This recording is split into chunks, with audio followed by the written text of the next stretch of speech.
देखिए सुबह के नज़ारे, सुबह सुबह का जो मौसम है कितना मनमोहक होता है, कितना आनंद मिलता है, दिल को कितना सुकून मिलता है। वो इस चीज़ को तो वही जान सकता है जो सुबह सुबह उठता है। तो राधे राधे दोस्तों, जय माता दी। कैसे हैं आप सब?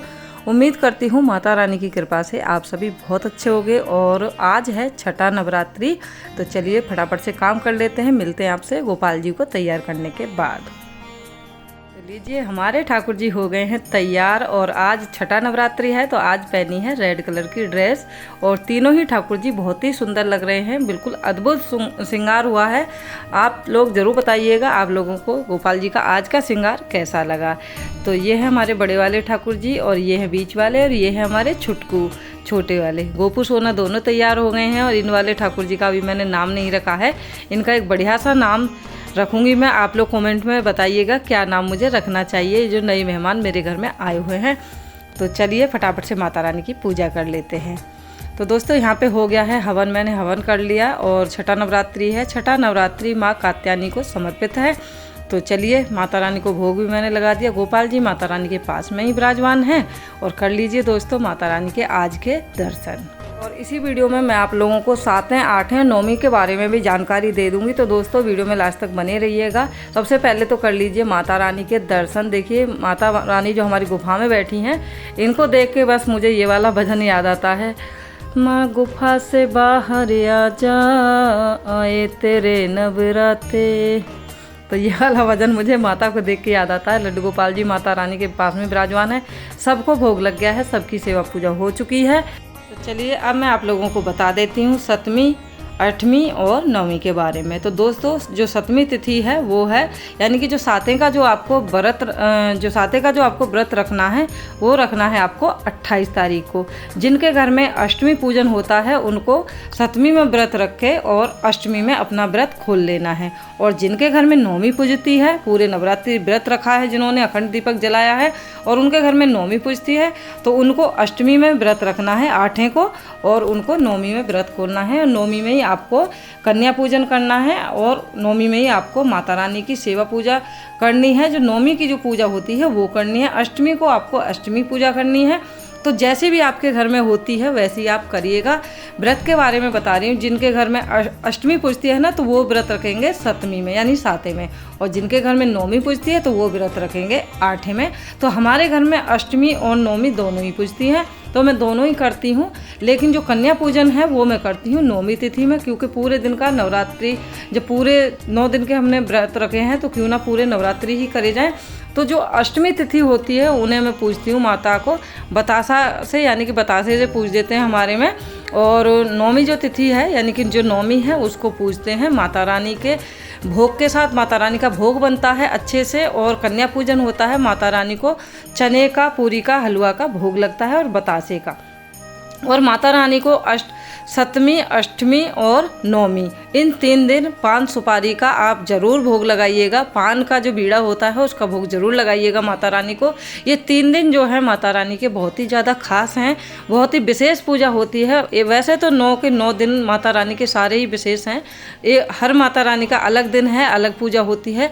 लेकिन जिनको अलग अलग पूजा करनी नहीं आती, जो नहीं जानते हैं कि, तो माता रानी की पूजा वैसे ही करिए जैसे आपके घर में होती है। माता रानी को बतासा, लौंग, सुपारी, पान, ये इन चीज़ों का आप ज़रूर भोग लगाएं। अगर आपको नहीं पता है कैसे लगते हैं, तो मेरी जो पहली वीडियो है जो पहले दिन की है, उसमें मैंने माता रानी को बतासा, लौंग, इलायची का भोग लगाया हुआ है, तो वो वीडियो आप देख लेना। पान पे, पान का जो पत्ता होता है उस पर रख के लगाया जाता है, आप भी वैसे ही लगा लेना 7वें में, 8वें में और 9वीं में।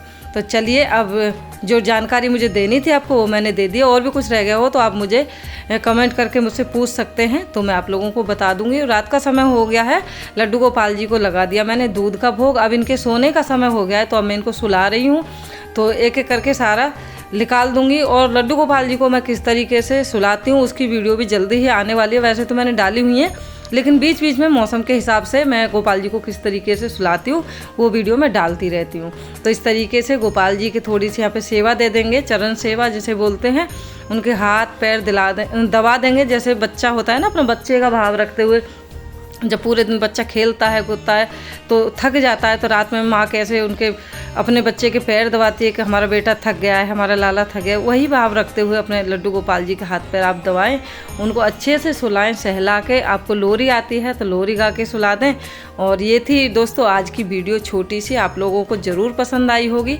पसंद आई है तो वीडियो को लाइक शेयर और सब्सक्राइब ज़रूर करिएगा। जितना हो सके इस वीडियो को शेयर कर दीजिएगा।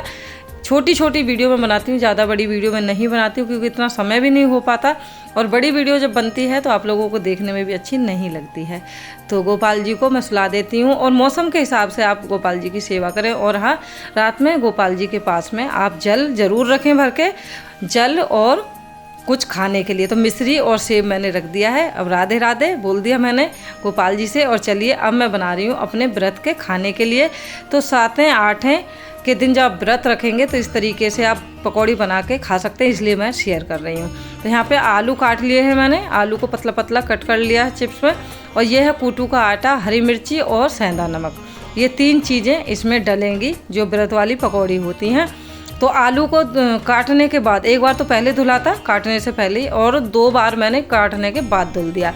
उसके बाद एक साथ मैंने सारी चीज़ें, आलू, कूटू का आटा, हरी मिर्ची अगर आप नहीं खाते हैं तो इसकी जगह आप काली मिर्ची डाल सकते हैं पिसी हुई, और व्रत वाला नमक डाल दिया। आप इसे मिक्स कर देंगे, और उधर मैंने गैस पे घी भी चढ़ा दिया है गर्म होने के लिए। जब तक हम इसे मिक्स करेंगे तब तक हमारा घी अच्छा गर्म हो जाएगा। तो चलिए अब इसे मिक्स कर लेते हैं, दिखाती हूँ आपको।